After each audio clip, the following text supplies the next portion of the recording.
In this episode of the AWS Developers Podcast, we're talking about CI/CD for the 21st century, build faster with less time with Depot.dev.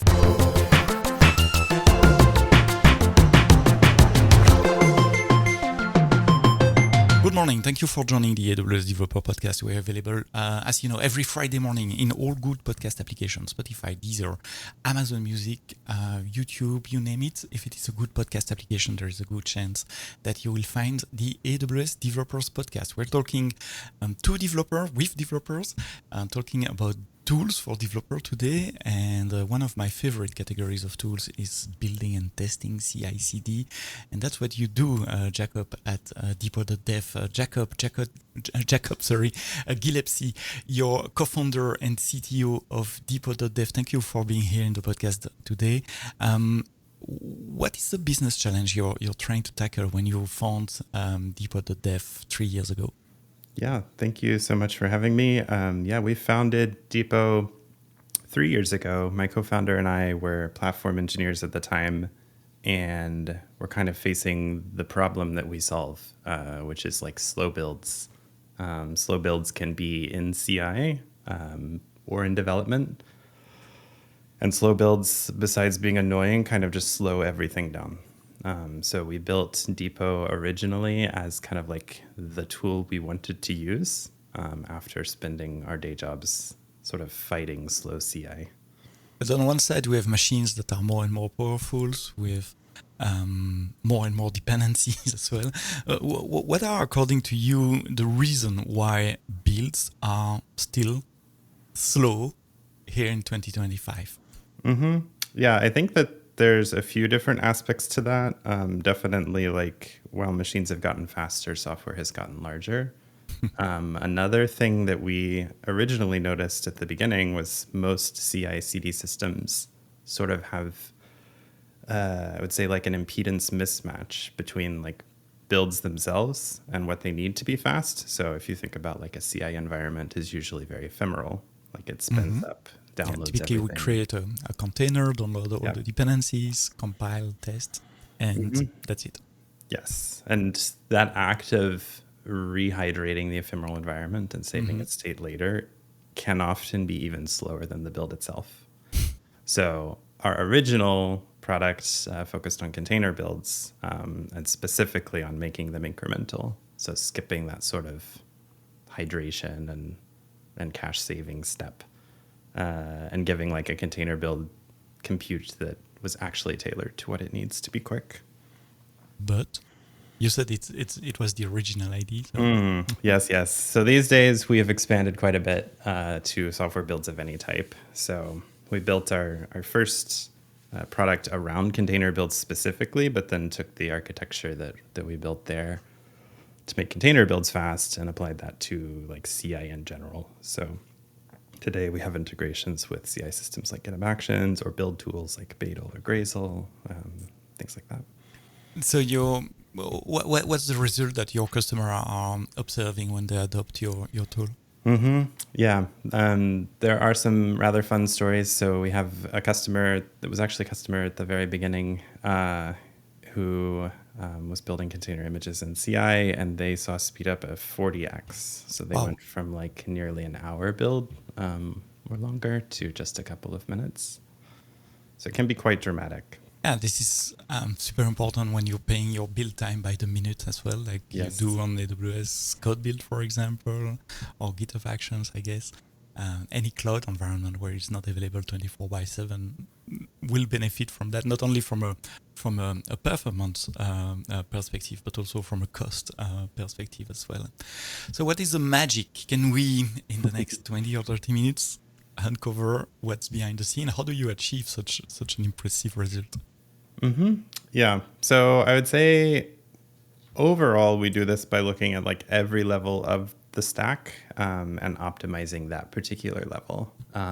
So from a high level architecture, we are taking a build that used to run somewhere else. So maybe on a developer's laptop or in one of those ephemeral CI runners. And we're moving that build from that environment to a specialized server, in this case, in an Amazon EC2 instance. So this lets us control like the amount of resources, the types of CPUs available, the network The available, memory. memory, all of that. This can also be important for things like ARM. So like using Graviton instances, for instance, if you need to build something for ARM significantly faster than, say, using a public cloud provider and trying to emulate ARM builds. So I think like moving things to the cloud, that's one level. That's the first step. So, but that's obviously not enough. So at high level, just to understand, you remove the build from my laptop and you offload it to an EC2 instance running in the cloud. But it's not only for my laptop, it's also for my CI/CD environment in the cloud, like GitHub Actions, I guess, and other of these build environment where you can configure them to say, hey, actually the build should happen over there. So you have different agents for different types of system. I was wondering why an Amazon EC2 instance for cost perspective. I was thinking I'm thinking probably naively that like a Docker-based environment would be more cost efficient. So why this trade-off? Mm-hmm. Yeah. So today, each one of our builds is processed on an EC2 instance, and that instance is like dedicated to that build. So this is different from, say, running builds in like a Kubernetes cluster where you would run them like in the container. Mm-hmm. There's, I think, two main reasons for this. One is performance. So you have the full EC2 instance to do what you want with for that build. The other big one is security. So Isolation. you want builds to be isolated, exactly. So for our system, we want like obviously different customers to be isolated from each other in a strong fashion. But also like the larger you get as a company, the more you care about isolation between builds internal too. So even one like tenant ends up looking like a multi-tenant system. So one EC2 instance per build lets us sort of offload that very strong isolation guarantee to Amazon. And then we can sort of explain to our customers that that is how we're providing the isolation. But an EC2 instance takes so much more time to start up and to be ready than a Docker container. Even for the small EC2 instances that are quite fast to boot, you have to boot a full operating system.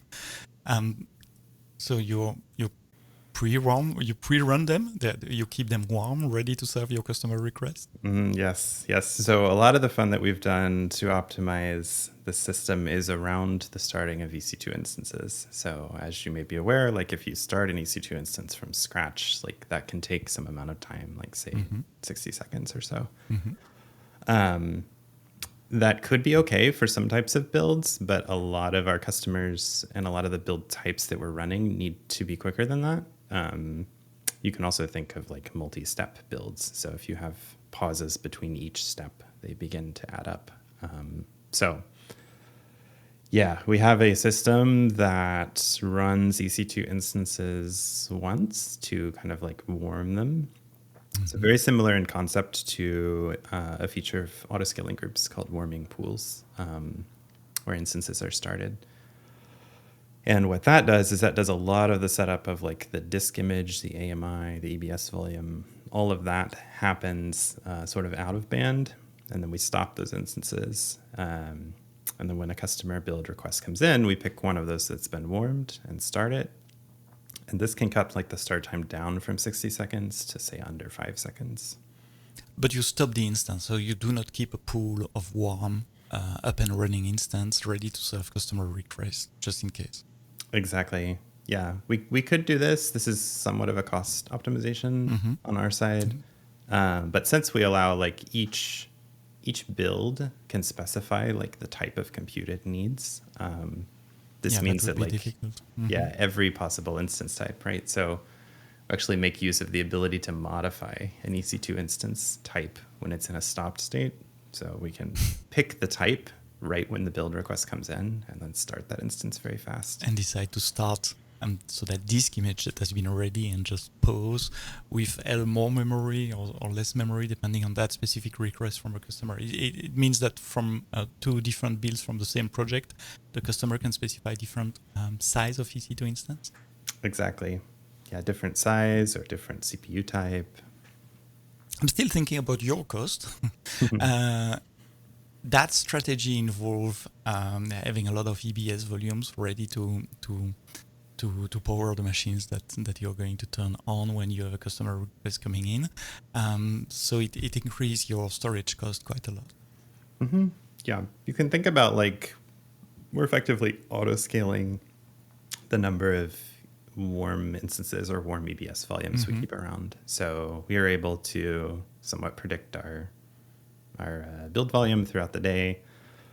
And so we can like auto scale how many instances we have in a state ready to serve this. When you say state ready to serve, it means a stopped instance. So you build, Exactly. basically, you've built an auto scaling for stopped instance. Yes, yes. We have effectively built an auto scaling group. We actually originally prototyped this with auto scaling groups, which works, but auto scaling groups don't assume so quick. Like Mm-hmm. the rate of builds that we get can be so bursty that we sort of need to directly call the EC2 APIs. But yes, we have effectively rebuilt auto scaling internally. And then you have inventory management. You need to keep track of what instance is available where. I guess probably in multi-region. So you have like a Mhm. database and an API that allows and an algorithm that allows to select the right instance for the right request at the right moment. Exactly. Yes. Yeah, it's a rather fun challenge. So Especially at scale. How many instances, if it is not confidential, how many instances do you keep like stop during a normal daytime? it's in the thousands. We're able to vary, like with some rather fine granularity. Like we can look back over the past hour and sort of predict what we need. So it does change. Like obviously weekends are much lower because Mm-hmm. people are Not working not during the working. weekend. Exactly. Incredible. Yeah. So So thousands instances that are stop ready to serve your customer request, and an idea of how many instances are start stop over the course of a day or a month. yes, over the course of the month, it's in the millions. Wow. So yes, we cycle through quite a few EC2 instances over the course of the month. And you said you one of the reasons why you choose this architecture is to maximize the isolation between the builds. Does it mean that you tear down the instance after a build, or you have some kind of cleaning to optimize again the recycling part? Yeah, today we do not recycle. So this is part of the isolation guarantee we can give a customer. If like, hey, the instance that's processing your build has never done anything else and is never going to do anything else after your build is done. So it's like a container, Exactly. but it's a full virtual machine. Yes. And how do you bring, well, how do you manage the image that you're going to boot from, the disk image, I mean? Because, yeah, I was looking over the weekend at the GitHub Action standard build image. They contains pretty much everything from PHP to Swift, and Yes. different tons of libraries. I guess each of your customers has very unique or specific needs. Beside the common type of package that everybody expects. Do you allow your customer to specify a specific AMI? Do you build that for them? Um, how do you manage the image management at scale? Yeah. Yeah. So image management at scale, we do have an AMI that is based on similar software to what GitHub includes for the GitHub Actions runner product. I think our goal with a lot of things is like we should integrate with whatever you have today. So if you have a workload that is working on GitHub, it should work here too. And yes, it does include like everything under the sun. I think that a there's a developer can Fortran ever dream compiler. about. Yes. Even Yes. Fortran, you I say. think, yes, exactly. That is fun. So we keep that up to date with any changes from upstream. That's a full-time job for at least a person in your team. It is. Yes, we have automated some of that. But yes. Yeah.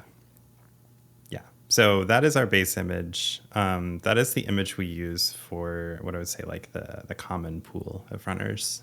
Since we do this warming, this means that like the pool of instances needs to have its image already. We do also deploy the Depot compute plane in sort of a more dedicated way. So What, either what is a compute plane? those EC2 instances. Okay. So this plus our like cache Mm-hmm. storage can be deployed in kind of like a single tenant way in our AWS account or into a customer AWS account. And that's where you get into like custom images. Like we have some customers who do GPU things. So like having an image that has the particular versions of GPU dependencies that they need, stuff like that. Yeah, the CUDA That's driver, the TensorFlow exactly. package, and everything. Mm-hmm. Yep. So those today we build and then deploy into a customer environment. So So your architectures allows to work like on a software as a service mode where the instance runs inside your account, or the customer can choose to run the instance inside their account as well. exactly. Yeah, we built this fairly early on. So actually, our own internal running of the compute is like using the same system as what would deploy into a customer account. So Mm-hmm. it's all kind of one unified system. It's easier to manage for you, I guess, Yes. on your side. So we talk about the compute and the disk image management. Anything else to add before I move to the next section, which is the cache? Yeah, I think cache makes sense. That's a large portion of why we I build so can fast. imagine that Yes. because you said your main goal is to reduce the build time, and you said there are different techniques, different layer. One of them was the compute and making big machines, fast machine available with low latency to your customer, and the second one is to not to rebuild everything from scratch. And in cache, I can see at least two parts: the dependencies, and then you mentioned partial build, incremental builds as well. How does that work? Yeah. Um, so caching is a large portion of what can make builds fast, right? Which is if you can skip doing work, then that is the fastest possible thing. Yeah, the work that you don't do is the fastest. Yes. So yeah, we have caching integrations at various different levels. So this kind of ties into what is being built. So in the case of like a container build, this is the layer cache, right? So if you build a container image on your laptop and you change a file and you rerun the build, then it will pick up from the point in the Docker file where that file changed and rebuild that. In a CI environment, like even if you specify a cache source, you're still going to need to like download all of those layers and then upload the cache result back. So for this, we actually have a cache integration at a disk block level. So we take BuildKit, which is the engine that builds containers in Docker, and we run it attached to a distributed storage cluster. So when it saves content to so-called disk, it's actually saving it to our cache storage cluster. And this means that when you rerun a build later, it can just sort of reuse that cache directly without the network transfer. But wait. You said you're managing that at block level at disk. So Yes. from the operating system point of view, it's just a file system where it can write. And that's the easiest way to integrate because all the existing tools will work with that. You don't need to change anything from Docker, for example. But it means you had to develop your own block level driver for Linux and to provide or to design or to invent a new distributed cache. So this part we didn't necessarily invent. We're using a version of Ceph. So Ceph is a distributed storage system that can expose block level or object level cache. So we actually run a Ceph storage cluster on EC2 instances that have local SSDs. So we're able to kind of like pool together local SSDs and expose those two container builds as disks. But this lets us do sort of interesting things. So we can take a disk that stores some cache and like clone it. So To you get another kind cluster. of exactly. So like a horizontal scaling kind of system, whereas BuildKit by itself has no concept of like multiple build kits cooperating. But taking over the like block level, this lets us do interesting things with that cache content. For example. So like if BuildKit is able to process more than one container build at a time by itself, but at some point you need more resources per build than a single EC2 instance can give you. So think like a very large Rust project. It's going to like use 100% of any CPU it can get its hands on. So in this scenario, we can take the cache and create like a copy on write clone of the cache content and sort of fan out to as many of these very large builds as you may need to process. And all of them continue to be incremental and use the same cache. So that allows to build a project from multiple machines in parallel? Exactly. Without changing anything in the build system itself? Yes, exactly. So he is even not aware that it's running on multiple nodes. How work the synchronization or the collaboration between these nodes? Just from the file system level? Yeah, just from the file system level. So just sharing the cache. We have a CLI that is embeds part of the like Docker buildx CLI. So this actually works with multiple machines of different architectures. So we have customers who want to build like an image for an Intel CPU and an ARM CPU at the same time. And then that build will actually get sent to instances like one Graviton instance, one AMD instance. And like that will get stitched back together without that build needing to know about. Wow. Yeah. And that cache, that distributed storage, is it specific for every customer, or do you share the storage in between your customer build? Yeah, so the cache that is saved is actually specific to what we call a project. So a customer can even have different isolated caches within their organization. This lets some of our customers actually use us as a build platform. So like they build untrusted code from their users by using multiple projects to isolate them. So to date, we have this like project cache namespace concept as the thing. So you can choose to send builds to the same project if you want them to share cache, or you can choose to like send them to different projects if you want them to be isolated. And you mentioned that cache works for Docker file system for layers, but I guess it's the same idea and the same tool you're using for regular dependencies inside a build. I'm thinking about all the Node.js dependencies or the Maven dependencies where you download half of the internet at each build. Yep. So we have a product that we call Depot Cache, and this is similar in concept, but implemented slightly differently on the back end. And this is our integrations with build tools specifically. So yes, you can think of like building a Next.js project and you want to save the cache directory, or running a Bazel build and you want to save the target outputs or whatever. So Depot Cache is effectively an API that speaks a lot of different build tool protocols.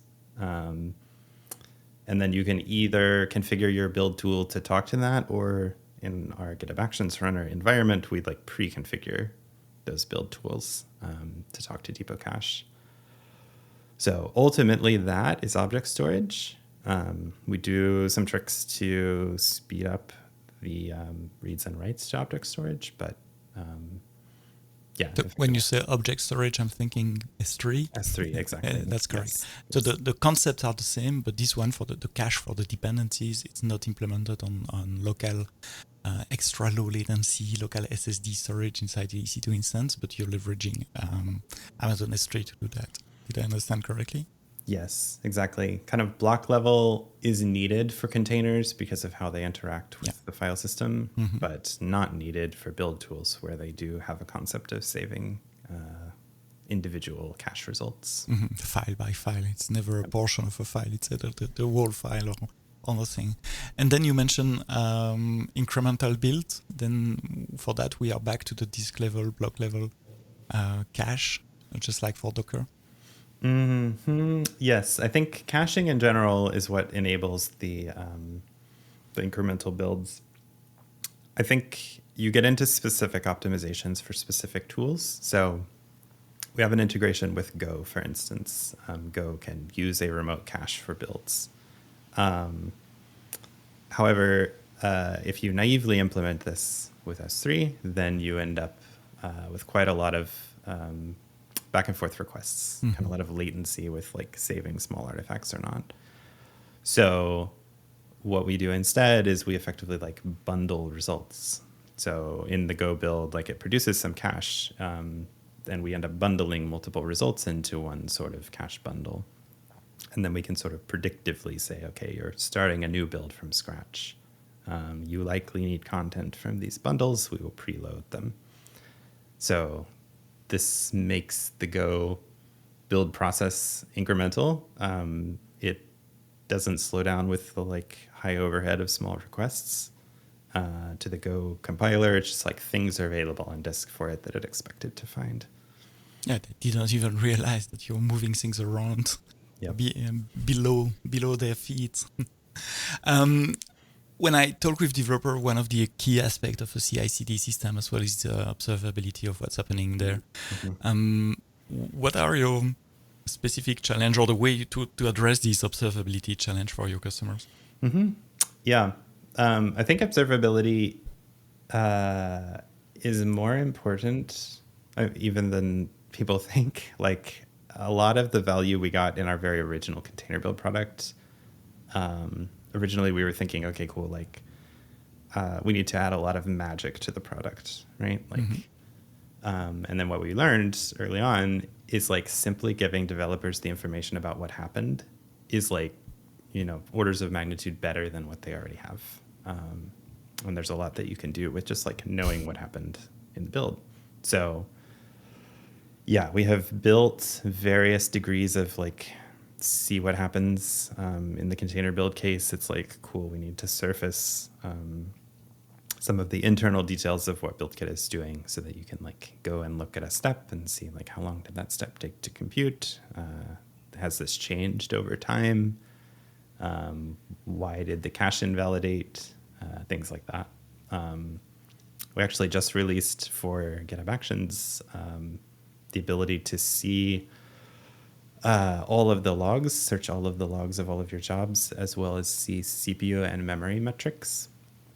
And for whatever reason, this is just like not something you get out of the box in CI providers. And it's so easy to like look at a graph and be like, oh, 100% of the CPU is being used. Like if I made this a larger instance size, like I will pay more for the instance, but the build will finish quicker, which is more productive and more cost efficient. And just having that in a graph is like more than you have today. So what's the way to integrate? What's the? Let me rephrase that question. It's not clear. What are the different ways you integrate the telemetry with your customer environment? You mentioned a dashboard or graph. So do you provide a dashboard? Do you provide an API? Do you integrate through other systems like GitHub Actions, or maybe something more, I don't know, common for SRE, maybe less for CI/CD, it's open telemetry and this type of metrics? Yep. So we do provide people a dashboard that they can use to see all of their jobs and see all of that telemetry information in our API. I think like how you get jobs into the system is ideally you keep using the same tools you were already using. So in the case of GitHub Actions, that's, like change a runs on label to a depot label and leave your other workflow alone. Internally, we use a lot of OpenTelemetry. So things like the CPU metrics and logs are OpenTelemetry. I imagine we will end up implementing some kind of system to let you send that elsewhere as well. We don't have that today, but the data is in OTel format. So in the last couple of years, I spent a lot of time with the Amazon EC2 Mac team and with a customer building iOS and iPadOS application on macOS in the cloud. There's some unique and very specific challenge. One of them is the fact to use dedicated hosts and not regular EC2 instances. Is it an environment you're providing as well today, macOS, or something you're looking at? We do have macOS today. So we do have Linux and Windows and Mac. Mm-hmm. So, and you are right, there are unique challenges to Mac that are due to the licensing of the operating system, actually.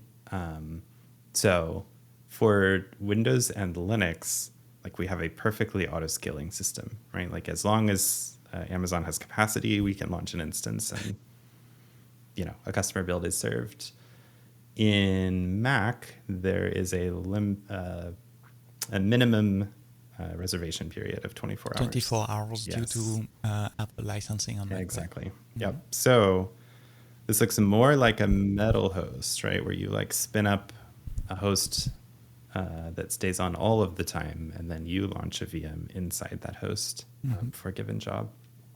And due to that licensing restriction, this means that we can't like just infinitely auto scale our Mac hosts in response to jobs. So this requires a bit more like coordination capacity planning on our side, and means that like if someone suddenly sends us thousands of Mac jobs, then like they will be processed, but they may take longer than they would if they were a different operating system.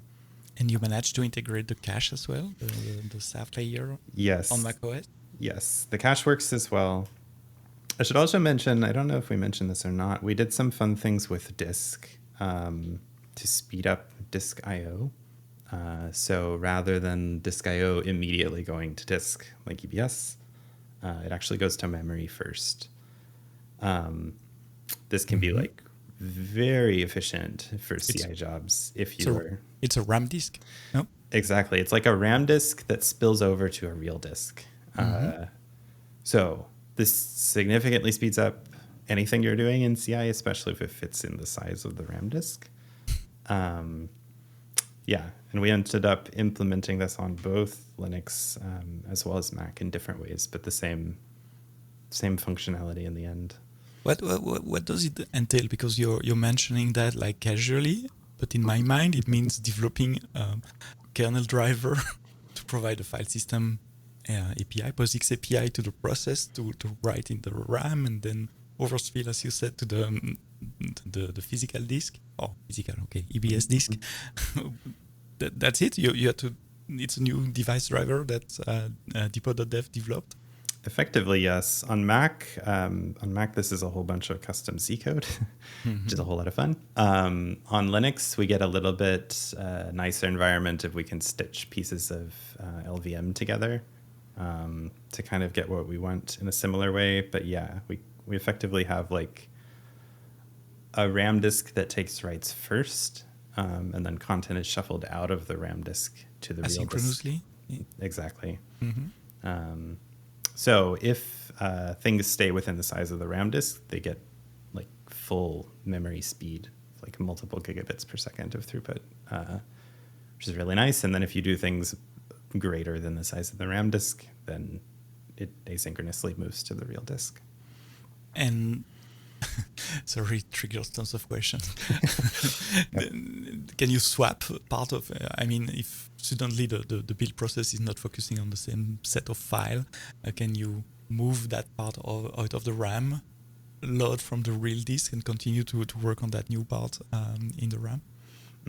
Exactly. So it actually goes in both ways. So it's like writes and reads both go to the RAM disk first. So if you are doing something in one place and then you decide to do some reads in a different place, then like that content will start getting populated into memory. I didn't realize that to speed up build systems, you need so much low-level design and coding, because you redevelop significant part of an OS driver for I/O and for disk I/O and distributed storage cluster. What's next? So it's great already, everything that you built, but I'm sure that driven by your customer request, you have ideas and inspiration for the future as well. What is keeping you awake at night right now?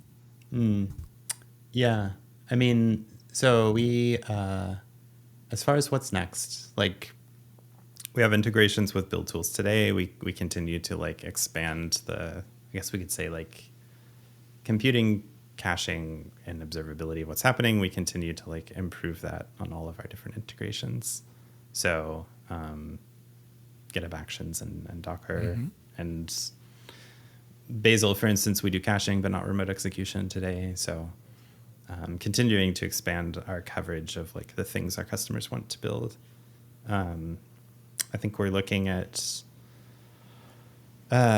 just in general things that happen in CI that could be improved. So some jobs are incredibly short.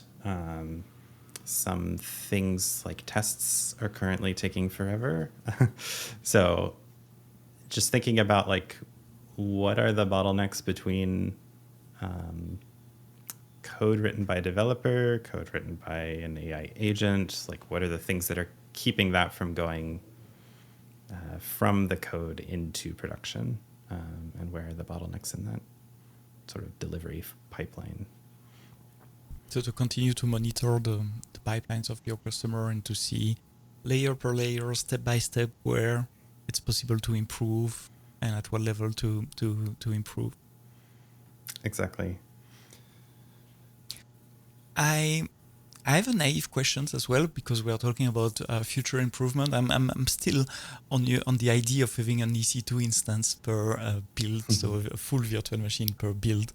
And that's a trade-off we did at the very beginning of Lambda as well. When AWS released Lambda, each Lambda function from the same customer were running on the same EC2 instance. And we kept a couple of EC2 instances warm and ready to accommodate requests. But at the scale at which we operate, we quickly realized that if we can have something smaller, if we can divide an EC2 instance across multiple customers while keeping the isolation extremely strong, as you mentioned, that would be a benefit for us and for customer also, because it allows to load their Lambda function more quickly, so it reduces the whole start latency. And the solution, sorry, it's a long question. The solution for that for us was microVM and the open source Firecracker microVM. So now each Lambda function runs in its own microVM, but multiple microVM from multiple customers are running on the same EC2 instance. Is it something that could work in your scenario? From the little things I know from 30 minutes of discussion with you, I have the impression that could work as well. Are you considering further optimizing EC2 instance and microVM? It's something we're exploring. So I think like different kinds of builds need different things to complete. So some of the builds that we're running today, like they benefit from having a whole VM to themselves.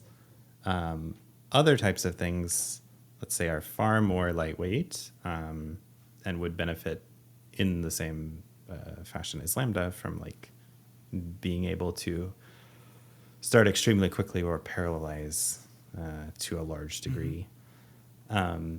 So, and yes, I think keeping that isolation property is very important. So running micro VMs, running Firecracker on metal hosts is something that we are exploring. We've also explored running some types of workloads in Lambda itself.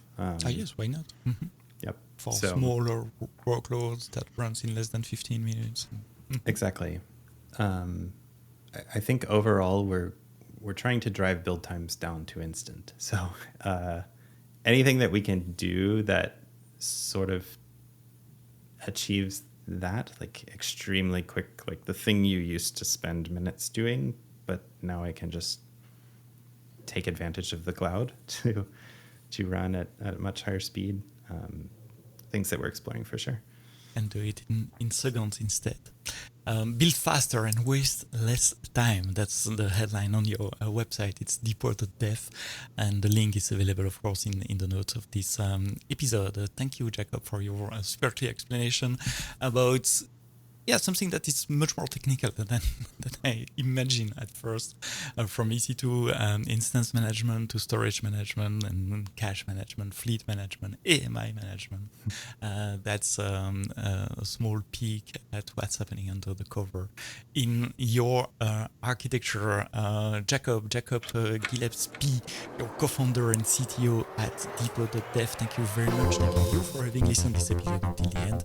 See you next week, next Friday morning in all good podcast application. But now, go build it.